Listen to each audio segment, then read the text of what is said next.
Здравейте, приятели! Днес продължаваме лекциите за програмата Solar Fire Gold, с чиято помощ ще се опитваме да изчислиме секундарните прогресии на една примерна карта и да видим какви нови възможности ни предоставя тази програма в сравнение с останалите програми, които разгледахме в началото на този лекционен цикъл. Видяхме, че програмата Solar Fire Gold ни предоставя някои възможности, които до сега общо взето нямахме. Като например да извадим прогресиите за минус 10, плюс 10 години напред, или дори ако искаме минус 20, плюс 20 години напред и така нататък, за да можем да видим точно така от птичи поглед как точно се сменят прогресите за въпросния човек, къде точно започват, къде точно свършват.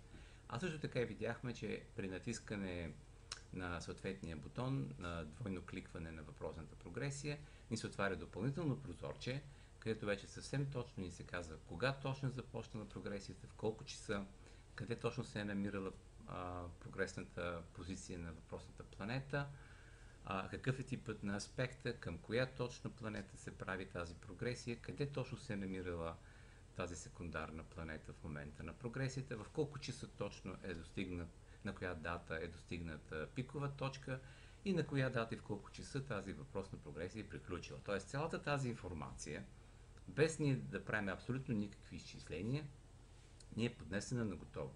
Естествено, когато ние вече знаем как се правят въпросните изчисления, за нас е много по-лесно да разберем какво точно прави програмата, защото ние вече имаме необходимата подготовка от лекция 1, 2, 3 и така нататък и вече знаем какво точно се изчислява. Тоест в случай на необходимост ние можем и сами да се изчислим, за да проверим дали действително сме на прав път или някъде е допусната грешка, например в настройките на програмата или някъде другаде. Защото сами разбирате, много е лесно да се допусне някаква грешка при настройки или при въвеждане на някакви данни и да се получи някакъв абсурден крайен резултат и когато човекът не разбира за какво става въпрос, той този резултат ще го приеме за чиста монета. Макар че в действителност е много далеч от истината. Същото се получава с съвременните ученици, когато те им връчват калкулатори още в първи клас. Им дават калкулатор и им казват, ето сега тук ако натиснете тази цифричка, тази плюс, тази и после равно, ще получите крайния резултат. А как точно се извършва методологията за събиране, за изваждане, за умножение, за деление, учениците не знаят, защото никой не им го преподава това нещо. Или поне доколкото аз знам, така се прави в момента по новата така наречена образователна система. И какво се получава? Че когато примерно ученикът натисне 2 плюс 2 равно, но вместо 2 е натиснал някаква друга цифра и му излезе резултат 3000, той казва ми да, 2 плюс 2 е 3000 и го записва 3000. Защо? Защото той няма идея как точно се извършва самото събиране. За умножение на числа, например, като 34 по 52, изобщо даже не говоря, защото никой в наши дни не може да ги направи на ум тези изчисления, макар че би трябвало. И когато, примерно, човека поне приблизително в главата си, умножавайки тези две числа, вижда в какъв порядък те трябва да бъдат, и когато калкулатор му каже, че отговорът е някакво абсолютно недопустимо нелепо число, тогава той би трябвало да го отхвърли този резултат и да каже не, изчакайте една минута, не може да бъде това нещо. И така и при астрологията, по абсолютно същия начин. Ако нашите изчисления показват някакъв абсурден резултат, но ние знаем как се правят тези изчисления, то тогава на нас веднага ще ни направи впечатление, че този резултат е абсурден. Но ако примерно ние нямаме идея как се правят въпросните изчисления, тогава ще го приемем за чиста монета. Много просто. Сега, искам да наблегна вашето внимание на нещо друго, че програмата Solar Fire Gold има и други възможности. Не са само тези, с които се занимавахме миналия път. Ето, например, нашата въпросна карта, с която ние оперираме в този лекционен курс. Какви други възможности ни дава програмата? Много възможности се открият при нас, ето тук при натискането на този бутон Dynamic. Transits and Progressions, това вече ние го знаем, защото миналия път се занимавахме с него, с това прозорче. Обаче тук има и други, например Graphic Ephemeris. Натискайки на Graphic Ephemeris ни се отваря едно друго прозорче, което има така съвсем други опции с които ние до сега не сме се занимавали. Например, тук пак можем да имаме различни запазени селекции, които вие може да си ги направите по начин, по който ви харесва. И може да си въведете различни начални дати и така нататък. Например, нека да въведеме начална дата за този човек 2000-та година, примерно, и да въведеме период от, примерно, от 50 години напред. Локацията оставаме същата. Не става въпрос за транзити, става въпрос за прогреси. Това ще си го оставяме така. Longitude, така. Сега този ъгъл 30 градуса тук означава, че когато направим самата графика, вие ще видите по-късно, от лявата страна на графиката има определен брой градуси. Може да ги направим 30, 45, 60 и колкото си решим. В дадения случай аз съм ги оставил 30, защото това ще ни даде един цял знак от началото до края на знак. Когато планетата извърши целият преход от началото до края на знака, след това тя скача отново горе в графиката и продължава вече в другия знак. Ще оставим тези селекции в момента така както са.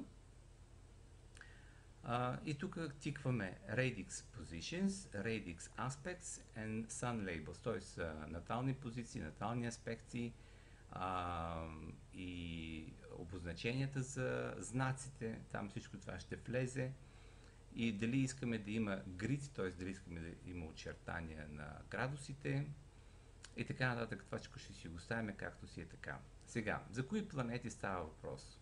В момента избран Юпитер ни върши някаква особена работа, затова можем примерно да избереме, да речеме Слънце. Натискаме View и виждате какво се получава. Ето е въпросната графика. Сега, ако се концентрирате тук, ще видите, градусите започват от 0 и вървят надолу до 30. Това беше въпросната опция, която преди това се чудихме какво означават тези 30 градуса. Ако бяхме избрали 45 или 60, цялата тук лява половина на графиката ще да ни бъде разделена на 45 или на 60 градуса. В случая 30 градуса е един цял знак. В началото от 2000 година, когато започнахме своята селекция, ето вижте тук върват годините 2000, 2010, 2020, 2030, 2040, т.е. 50 години напред. В началото, когато ни избрахме своята селекция, Слънцето се е намирало някъде на около 7 градуса и нещо в Дева. И на тази своя позиция, или на 8 градуса по-точно в Дева, на тази своя позиция то започва от тук, след което то върви естествено само право напред, Слънцето никога не се движи ретроградно, върви и тук вече някъде, ето виждате на 1 септември, там някъде достига 29,56 и с няколко години след това от Дева преминава в Везни и съответно скача в графиката в най-горната и част, след което продължава да се движи право напред, само в Везни. И тук съответно можем да видим, че ето тук в този период Слънцето прави опозиция към МЦ, по-нататък тук някъде ще прави тригон към Уран и към Нептун, защото те се намират много близо един до друг в наталната карта. След това ще прави секстил към Плутон и така нататък. Но ако Слънцето не го виждате много добре, защото тази линия е жълта, ние можем да се върнем обратно тук и вместо Слънце да изберем примерно някоя друга планета, да речем Венера. Венера би трябвало да се вижда по-добре. Всичко останало оставаме така, както си е. Ето го движението на Венера за същите тези 50 години. Тя пък започва съответно някъде към 4 градуса в Лъв, ето виждате, и се движи също така само директно напред през цялото време. Някъде към 21 година сменя знака, това е много важно, и от Лъв преминава в Дева и оттам нататък следващите 25 години някъде ще се движи в Дева. Съответно, ето тук има една квадратура, която и преди това отбелязахме, има квадратура между Венера и Плутон, а тук някъде към 18 година ще има опозиция между Венера и Сатурн. За тази опозиция говорихме в предишната лекция. Тя излиза тук и в графичен вид. Сега, ако не сме много сигурни къде точно излиза тази квадратура, Тогава естествено можем да излезем от тук и да се върнем пак на Dynamic Transits and Progressions. Тук вместо планети можем да си избереме само Венера, за да не ни пречат останалите планети.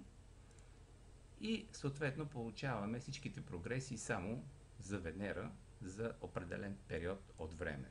Нас ни интересува, ето примерно тази опозиция между Венера и Сатурн, където я видяхме на графиката. И тук вече можем да получим съвсем точните значения, кога точно започва, изпитва пикова стойност и кога точно свършва тази прогресия. И виждаме, че тя започва на 26 август 17, пикова точка 23 юни 18 и свършва на 20 април 19. Значи пиковата точка е в средата на 18 година, а започва около година преди това и свършва горе-долу 10 месеца след това. Ако искаме да видим също това нещо начертано във вид на графика, трябва да се върнем отново пак тук на основната наша страница и да се върнем на график Ephemeris. Сега, от график Ephemeris тук трябва да поправим тази дата на 2000, както си беше преди, и да сложим тук 50 години, както беше преди, и вместо Юпитер да смениме тази планета на Венера.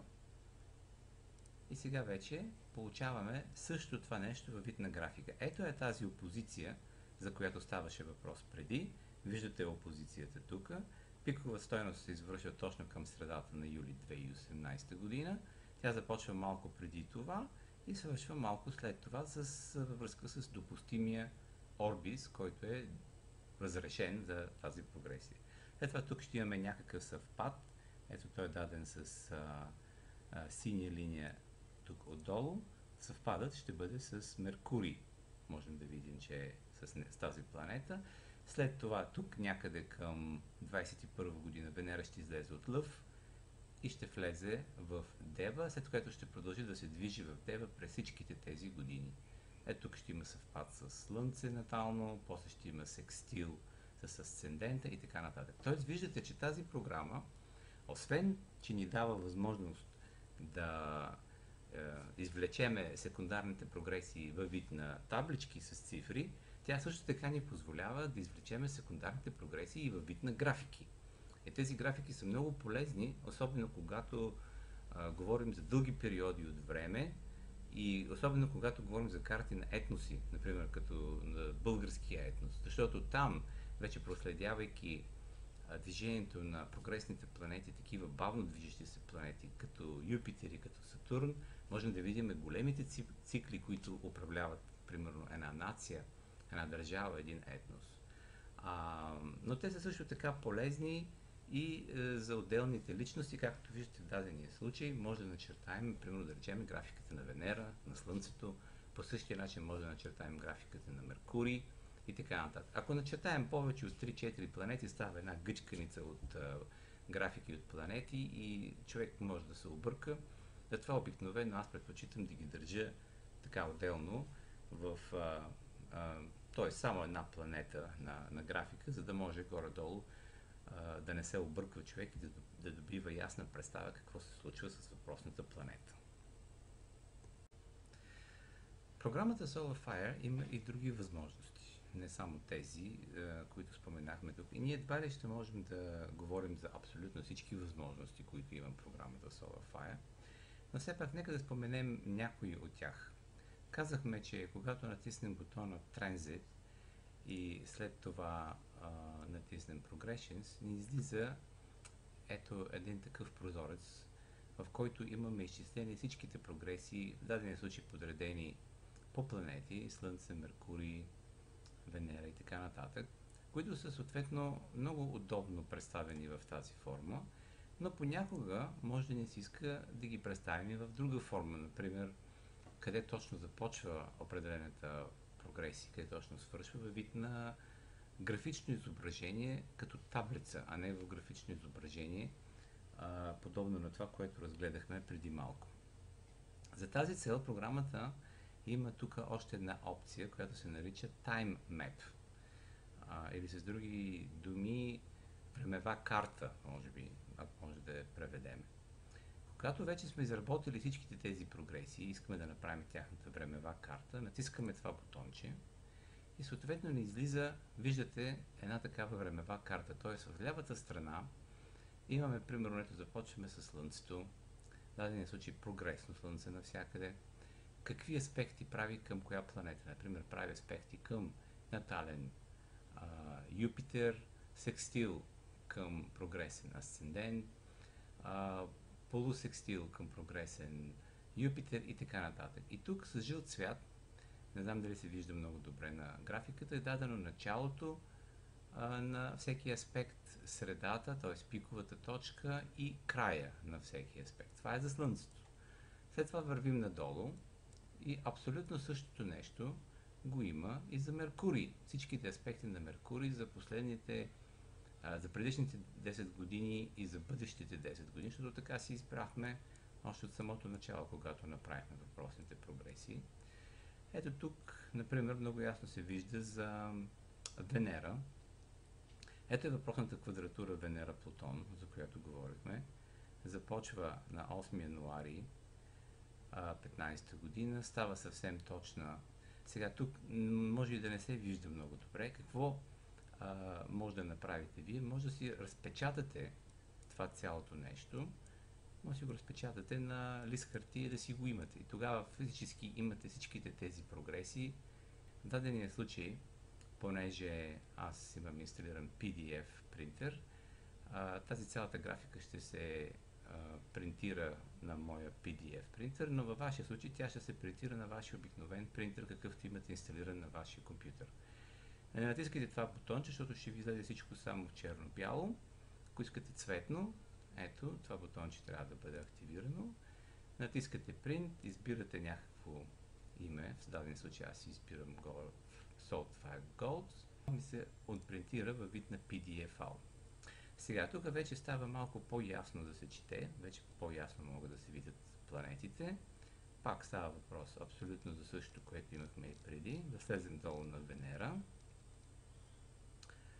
Ето е Венера, съответно квадратура с Плутон.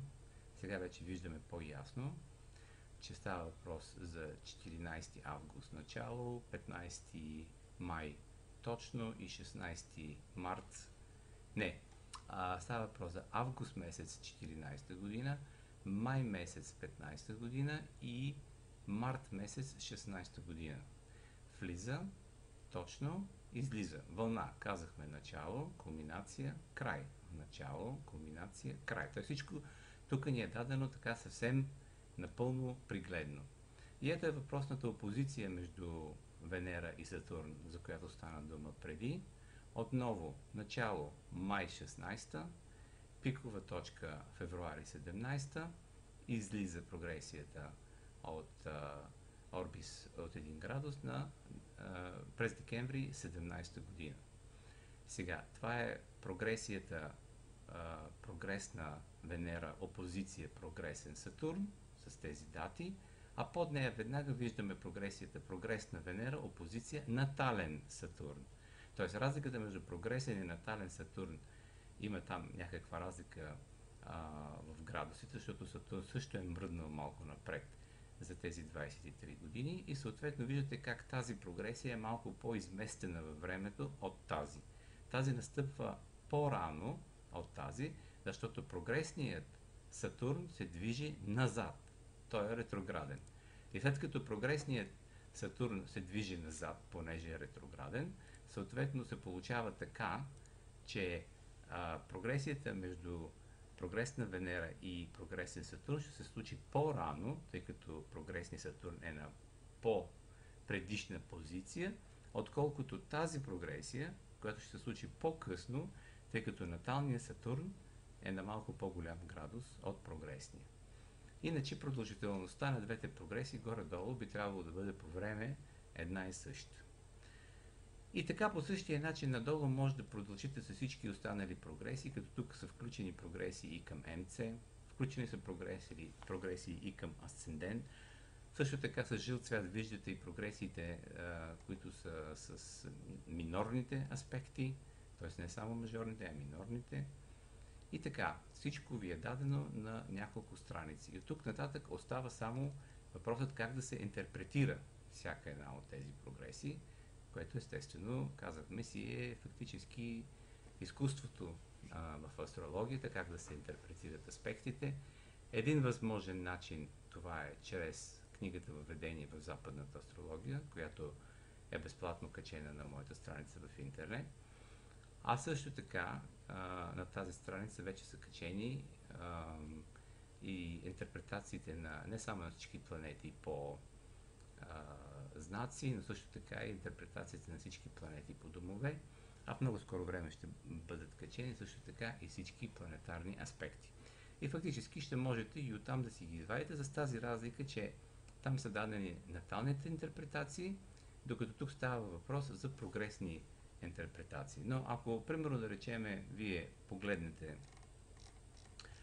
на някои от тези аспекти и, примерно, ето да речем, искате да интерпретирате този аспект, Венера опозиция Сатурн, нищо не ви пречи да извадите интерпретацията на този аспект от картата, от книгата Въведение в западната астрология и да го преобразувате. Тоест, там той е описан за хора, които го имат в наталната си карта, т.е. той винаги е там, той винаги присъства и казахме, той определя някъде около, да кажем, 60% от събитията, които се случват на тези хора по рождение. Докато, примерно, ако става въпрос просто за прогресия между Венера и Сатурн, който аспект го няма в наталната карта, но се образува във вид на прогресия само за, да кажем, година и половина-две, тогава същия този тип аспект ще се насложи върху наталната карта на човека във вид обаче на 30%, а не на 60%. Т.е. той ще бъде ослабен два пъти по сила и ще трае във времето само за определен отрязък от време, докато е в сила тази прогресия. И дори през цялото това време на прогресия той няма да бъде с една и съща еднаква сила, а в началото той ще бъде сравнително по-слаб, после постепенно ще набира сила към средата на аспекта, той ще стане най-силен и след това постепенно ще започне да ослабва и към края ще стане доста слаб. Ето така ще ги интерпретирате нещата и ще ги връзвате с наталната карта, като съответно никога не забравяйте, че когато някаква прогресна планета влезе в аспект с някаква натална планета, гледайте съответно тази натална планета какви аспекти прави в наталната карта, защото всички те ще бъдат активирани по време на прогресията. Solar Fire също така ни дава възможност да правим и нещо друго. Ето сега ще видите за какво става въпрос. Ако дойдете тук на Dynamic и след това дойдете на Animate Chart, т.е. анимирай картата или раздвижи картата, тогава ни се отваря едно съвсем различно прозорче, което ние тук може да го използваме или като clock, т.е. или като часовник. Ето сега, например, в момента, ако седим малко и наблюдаваме какви са съответно градусите, минутите и секундите на тази карта, виждаме, че те се променят. И те се променят съобразно ето това време тук, което съответно е настроено за днешна дата. Това е един от начините, по които може да използвате картата. Но има и друг начин, например Animation. Когато дойдем на Animation, имаме избор каква карта да изберем. В дадения случай, понеже през цялото време говорим за секундарни прогресии, отиваме на секундарни прогресии, а не на транзити или на някои от другите. Натискаме ОК. И сега в момента тази карта, която виждаме тук, тя е анимирана карта или раздвижена карта, съответно за тази дата, която ни е дадена тук, 7 март. И сега, за тази дата, за 7 март, ние съответно можем да придвижваме тази карта напред. Ето вижте, примерно да речем, с един месец. Всеки път, когато кликна тук, картата отива напред с един месец. И съответно, наблюдавайте Луната, защото тя се движи сравнително по-бързо. Движейки се, Луната съответно прави различни аспекти с останалите планети. Но не само това. И другите планети също, ето, например, Плутон прави аспект към асцендента. Също така, ето тук имаме аспект между Марс и асцендента. Сатурн прави аспект също към Марс. И колкото повече прогресирам тази карта напред, толкова повече се изменят ето тези аспекти, които не забравяме, че става въпрос за прогресни аспекти към прогресни аспекти. Ние можем да си ги извадим, естествено, и от таблицата, може да си ги направим във вид на графика, може да си ги направим във вид на тайммап, т.е. 3 различни презентации на едно и също нещо, а това е четвъртата презентация, която можем да направим, т.е. във вид на анимирана карта. Защо това ни е необходимо и защо това ни е интересно? Защото понякога е нужно да получим и така една по-визуална представа за това как се движат планетите. Ето, например, наблюдавайте тази Венера, която е вече на край на лъв и много скоро ще смени знака и ще отиде в Дева. Ето тук вече отиде в Дева. Виждате, че това се случва някъде на 7 април 2021 година по прогресиите. Ако си спомняте преди, когато направихме графиките, там ни излезе същата дата, когато Венера също смени знака от Лъв и отиде в Дева. Сега, ако искаме да видим точно кога става това, вместо months, тук трябва да дойдем на days, на дни. И тогава, вече натискайки един по един дните, виждаме, че въпросният преход става на 16 април 2021 година. Сега, тази дата ние можем да си извадим и по друг начин. Казахме, нали, ние можем да извадим и с таблица, и с цифри, но понякога е по-добре да го видим и нагледно, така както е в дадения случай. Това е особено полезно за определене на периоди, примерно на статичност, когато, да кажем, Сатурн се обръща движението и примерно да видим точно кога излиза от статичност, точно кога мръдва с една минута напред или назад. И за това ще говорим в следващата лекция. Но това е просто, давам ви го като пример, за да видите как едно и също нещо може да бъде изразено по няколко различни начина. С това можем да завършим нашата днешна лекция. Предполагам, че вече добихте нагледна представа за възможностите, които програмата SolarFire ни предоставя. И естествено този чудесен астрологичен инструмент, ако попадне в ръцете на един добросъвестен и талантлив астролог, той действително може да постигне чудеса с тази програма. Не казваме, че програмата прави астролога, но добрата програма, естествено, е една необходима предпоставка за правилното и точно изчисление на астрологическите прогресии, което е абсолютно необходимо, за да можем да определиме периодите, циклите и бъдещите тенденции напред, които се очертават в живота на един човек, на една държава или на една нация или на един етнос. С това приключваме за днес и ще се видим отново в следващата лекция. Довиждане!